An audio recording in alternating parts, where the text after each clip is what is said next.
I was 18 years old when I got married. I belonged to a very conservative family, a Baloch family, where good daughters never say no to their parents. My father wanted me to get married, and all I said was, if that makes you happy, I will say yes. And of course, it was never a happy marriage. Just about after 2 years of getting married, about 9 years ago, I met a car accident.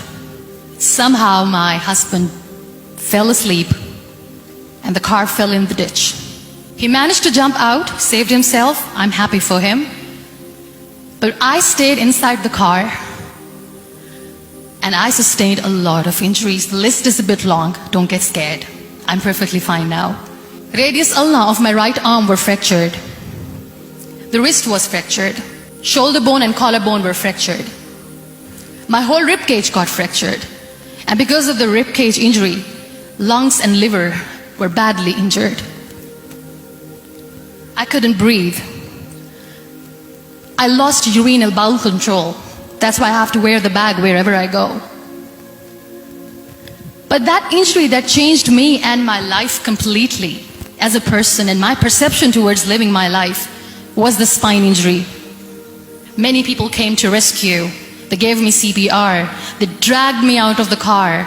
And while they were dragging me out, I got the complete transection of my spinal cord. Those 2.5 months in the hospital were dreadful. I will not make up stories just to inspire you. I was at the verge of despair. One day, doctor came to me and he said, well, I heard that you wanted to be an artist, but you ended up being a housewife. I have a bad news for you. You won't be able to paint again because your wrist and your arm are so deformed, you won't be able to hold a pen again. And I stayed quiet. Next day, doctor came to me and said, your spine injury is so bad, you won't be able to walk again. I took a deep breath and I said, it's all right.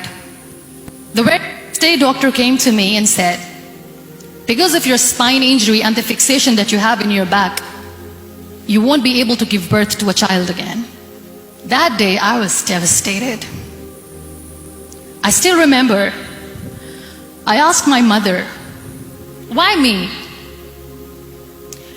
And that is where I started to question my existence. Why am I even alive? My mother said to me, this too shall pass. God has a greater plan for you. I don't know what it is, but He surely has. And in all that distress and grief, somehow or the other, those words were so magical that they kept me going. I was trying to put that smile on my face all the time, was hiding. It was so hard to hide the pain, which was there. But all I knew was that if I will give up, my mother and my brothers will give up too. I cannot see them crying with me. So what kept me going was, one day I asked my brothers, I know I have a deformed hand, but I'm tired of looking at these white walls in the hospital and wearing these white scrubs.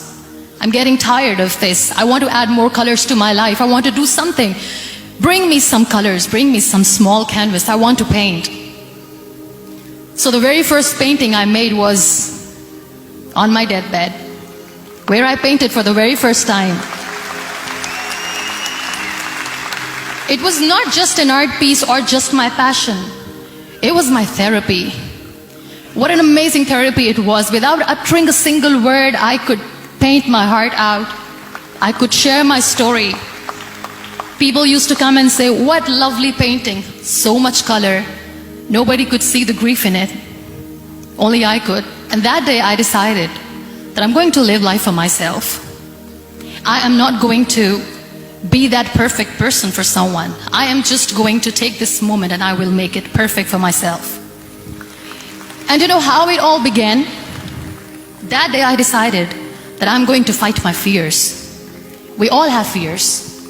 Fear of unknown, fear of known, fear of losing people, fear of losing health, money.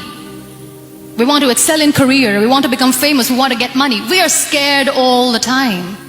So I wrote down one by one all those fears, and I decided that I'm going to overcome these fears one at a time. You know what was my biggest fear? Divorce. I couldn't stand this word. I was trying to cling on to this person who didn't want me anymore, but I said no. I have to make it work. But the day I decided that this is nothing but my fear, I liberated myself by setting him free. And I made myself emotionally so strong that the day I got the news that he's getting married, I sent him a text that I'm so happy for you and I wish you all the best. And he knows that I pray for him today.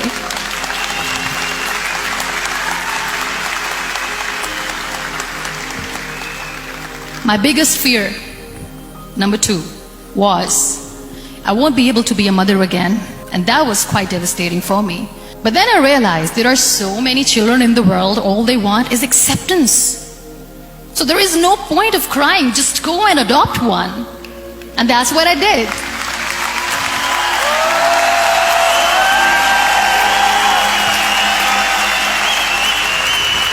I gave my name in different organizations, different orphanages, and I waited patiently. 2 years later, I got this call from a very small city in Pakistan. I got a call and they said, "Are you Muniba mazari? There is a baby boy and would you like to adopt?" And when I say yes, I could literally feel the labor pain. I said, yes, I am going to adopt him. I am coming to take him home.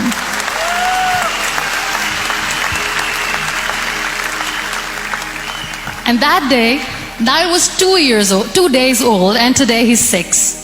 You know, when you end up being on the wheelchair, what's the most painful thing? That's another fear that people on the wheelchair or the people who are differently abled have in their hearts, but they never share. I'll share that with you. The lack of acceptance. People think that they will not be accepted by the people because we, in the world of perfect people, are imperfects.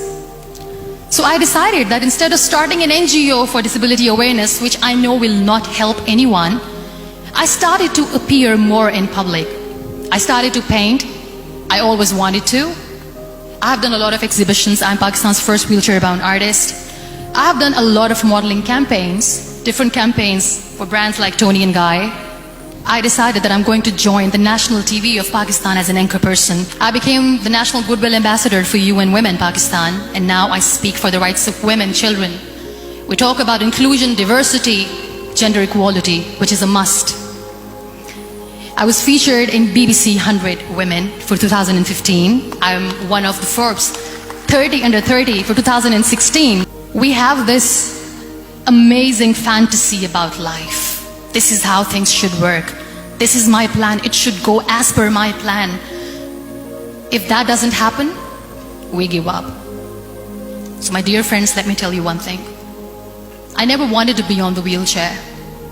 Never thought of being on the wheelchair. I was always aspiring to do bigger things, but had no idea that for that I have to pay the price to be where I am today.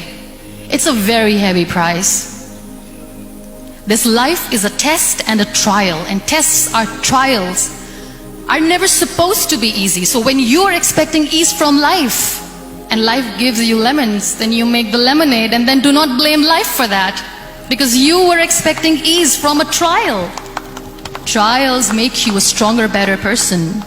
Life is a trial, and with time you realize that. It is okay to be scared. It is okay to cry. Everything is okay, but giving up should not be an option. They always say that failure is not an option.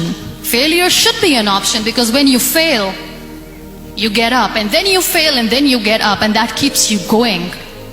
Embrace each and every breath that you are taking. Celebrate your life. Live it. Don't die before your death. Real happiness lies in gratitude. So be grateful, be alive, and live every moment.